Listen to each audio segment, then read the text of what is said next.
Balanced meal, niacinamide, and also a ton of nuances, hacks, shortcuts. ఇవేగా మనం రోజు చూస్తున్న social media hooking words. ఇవి లేకముందు మన లైఫ్లో ఏముండేది? Maybe peace. Upgrade and update అవ్వడమే మన లైఫ్ మేజర్ ఎసెన్స్. కానీ అది ఒక ఫాల్స్ హుక్ బైట్ నుండి వస్తుంటే nearly 80% of the influencing content is just grab attention. Degrees లేని డాక్టర్స్, ఫిట్నెస్ మీనింగ్ తెలియని వెయిట్ లాస్ కోచెస్, సేవింగ్స్ తప్ప ఇంకో ఆలోచనే లేని financial advises and what not. ఇక్కడ ఉన్న ప్రాబ్లం ఏంటంటే ఇన్ఫర్మేషన్ తక్కువ, మార్కెటింగ్ ఎక్కువ. ఆ హెల్త్ టిప్ రీల్ చూస్తున్నప్పుడు ఎంత ఎంగేజింగ్గా ఉంటుందంటే అసలు డాక్టర్ అనే ప్రొఫెషనే వేస్ట్ అనిపించేంత. అన్ని రీల్స్లో సొల్యూషన్ ఉంటుంది, కానీ రియల్ లైఫ్లో రిజల్ట్ మాత్రం కొంతవరకే ఉంటుంది.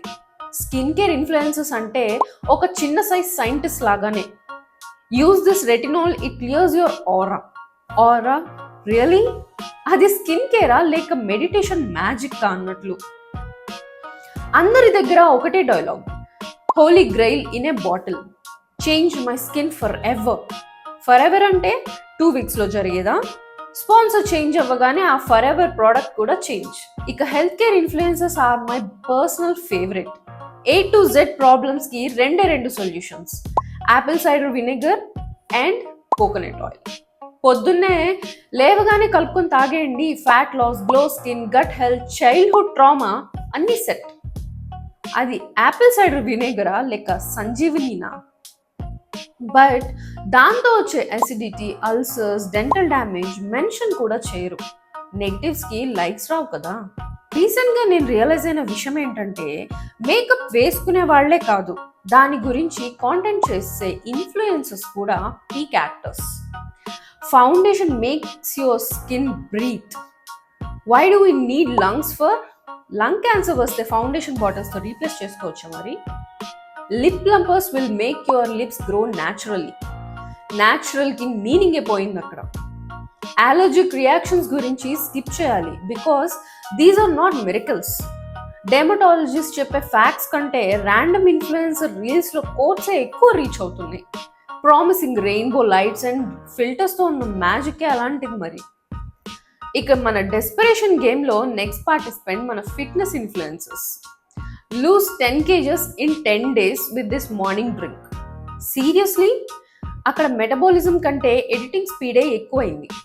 No equipment, full body workout అని ఉంటుంది, కానీ ఎండింగ్లో స్పాన్సర్డ్ వే ప్రోటీన్ని పెట్టి యూస్ కోడ్ FITME20 మాత్రమే కనిపిస్తుంది. కానీ రియల్ పిక్చర్లో fitness comes only with sustainable diet, consistency and patience. ఇవంతా బోరింగ్, రీచ్ రాదు, కష్టపడమంటే మనకి ఇంకా కష్టం. అందుకే వాళ్ళు కూడా ఇలాంటి పిచ్చి హ్యాక్స్తో మనల్ని ఫూల్ చేస్తున్నారు. సీరియస్గా తీసుకుని ఫాలో అయ్యే వాళ్ళు ఇమ్మీడియట్గా రిజల్ట్ చూస్తారు, బట్ లాంగ్ టర్మ్లో హాస్పిటల్స్ చుట్టూ తిరుగుతారు. రీసెంట్గా ఒక వీడియోలో చూశాను, wow, coconut oil for depression, sunlight will heal your anxiety, toothpaste with lemon juice for acne, all natural.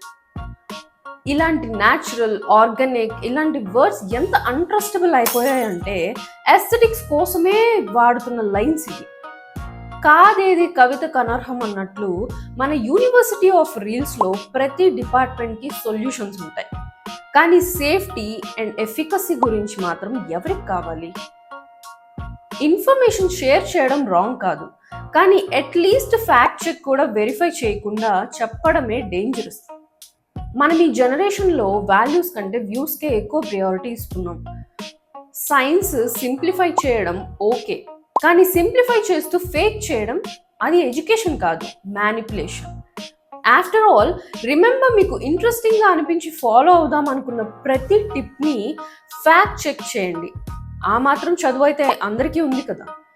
ఇంకా బెస్ట్ ఆప్షన్ ఏంటంటే డాక్టర్కో లేక ఆ ఫీల్డ్ ఎక్స్పర్ట్నో కన్సల్ట్ చేయండి.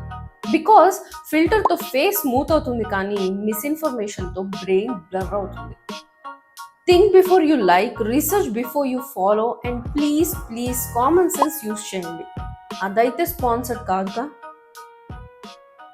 See you again, bye.